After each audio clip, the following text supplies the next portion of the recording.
তো আমরা শেয়ার বাজার রিলেটেড কিছু শব্দ এবং কনসেপ্ট জানার চেষ্টা করি। সেটা হচ্ছে যে আসলে নতুন নতুন যারা শেয়ার বাজারে বিও অ্যাকাউন্ট খুলেছেন, তো যখনই দেখেন কোনো কোম্পানি ডিভিডেন্ড ঘোষণা করলো 20%, 25%, 100%, 300%, তো আমরা তখন ওই শেয়ারটা কিনতে যাই যে 20% আমার লাভ হবে বা বোনাস শেয়ার দেয়। তো মূলত কথা হচ্ছে যে ভাই, আপনার কোম্পানি যদি ভালো লাগে, পূর্ব থেকে বিনিয়োগ করা থাকে, তাহলে সেটা ডিভিডেন্ড আপনি নেবেন, ভালো কথা। কিন্তু আজকে নতুন তাই ডিভিডেন্ড বেশি দিচ্ছে বলে ওই দিন শেয়ারটা কিনলে আপনি লস করবেন। এখন এইখানে ডিভিডেন্ড পাওয়ার জন্য শেয়ার বাজারে একটা নিয়ম হচ্ছে রেকর্ড ডেটে আপনার নামে শেয়ারটা থাকতে হয়। মানে হচ্ছে আপনি যেই দিন শেয়ারটা কিনবেন তার থেকে 2 ট্রেডিং ডে পরে আপনার নামে সেটাই রেজিস্টার্ড হবে। এখন ধরেন যে একটা এখানে সেই যে 27শে নভেম্বর 2025 এই রেকর্ড ডেটে যার নামে শেয়ারটা ছিল সে কিন্তু ডিভিডেন্ডটা পাচ্ছে। এখন এই 27শে নভেম্বর আপনাকে অবশ্যই পূর্ববর্তী 3 দিন আগে জিনিসটা কিনতে হবে, ট্রেডিং ডে +2, কারণ তারপরেই আপনার 27 তারিখে আপনার নামে থাকবে। আর দ্বিতীয়ত 27 তারিখে যত টাকা ডিভিডেন্ড দেয় বা শেয়ারটার যেই দাম যদি 200 টাকা থাকে, যদি 10 টাকা ডিভিডেন্ড দেয়, অটোমেটিক 190 টাকা দাম চলে আসবে।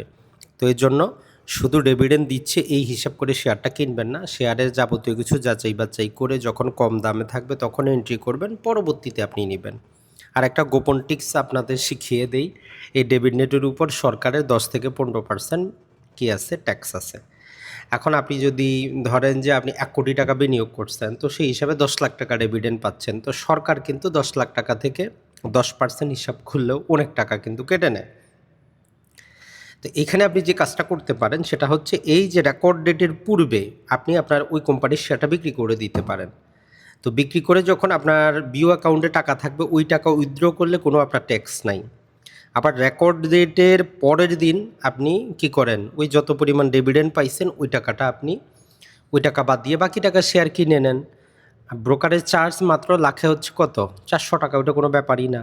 তো এই পদ্ধতিতেও আপনি কি করতে পারেন, মানে আইনের দুর্বলতা বলবো না, এটা হচ্ছে আপনার উপস্থিত বুদ্ধি খাটিয়ে আপনি 10% টাকা বাঁচাইতে পারেন। এখন এই যে বোনাস শেয়ার যেটা আছে, বোনাস শেয়ার আসলে প্রকৃতপক্ষে বোনাস শেয়ারে তাৎক্ষণিক কোনো লাভ হয় না। ধরেন যে একটা শেয়ার 2000 টাকা বাজারে চলতেছে, এখন 2000 টাকা অনেক দাম, তো কোম্পানি যদি একটা শেয়ারের দাম 1000 করে দেয়, তাহলে একটা শেয়ার 2টা হয়ে গেল। তাই বোনাস শেয়ার পেয়ে নর্মালি তাৎক্ষণিক কোনো লাভ হয় না। এটা পরবর্তী বছর যখন আপনার ডিভিডেন্ড দেয় তখন শেয়ার হোল্ডারদের কিছুটা লাভ হইতে পারে। তার মানে বোনাস শেয়ারে তাৎক্ষণিক কোনো কিন্তু আপনার লাভ নাই। আর কোম্পানি যে বোনাস বা ডিভিডেন্ড দেয় এটা কোম্পানি দিতে বাধ্য না। যদি সে লাভ করে, লাভের সেখান থেকে তখন নরমালি 30% দেওয়ার কথা, বাকি 70% টাকাই তারা রেখে দেয় কোম্পানির গ্রোথের জন্য। কোম্পানি যদি ইনকাম কম করে আপনারা নাও দিতে পারে, ইনকাম বেশি করলে আপনারা বেশিও দিতে পারে। তো বাংলাদেশের শেয়ার বাজারের নিয়ম হচ্ছে যদি 10% বা তার বেশি যদি সে ডিভিডেন্ড দেয়, তাহলে ভালো কোয়ালিটি এ ক্যাটাগরি শেয়ার হয়।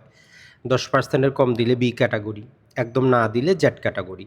এই ক্যাটাগরিগুলো করার বিভিন্ন মাধ্যম হচ্ছে যে, যেমন ধরেন যে আপনি এই ক্যাটাগরির শেয়ারে মার্জিন নিতে পারেন, লোন নিতে পারেন। বি ক্যাটাগরি তো নিতে পারবেন, তবে শর্ত সাপেক্ষে। জেড ক্যাটাগরিতে কোনো লোন দেওয়া যাবে না। এটা ছাড়া এ কোয়ালিটির যদি শেয়ার থাকে সেগুলো আপনি প্লেস করতে পারেন, সেগুলো নানা প্রকারভাবে সুবিধা পাওয়া যায়। কিন্তু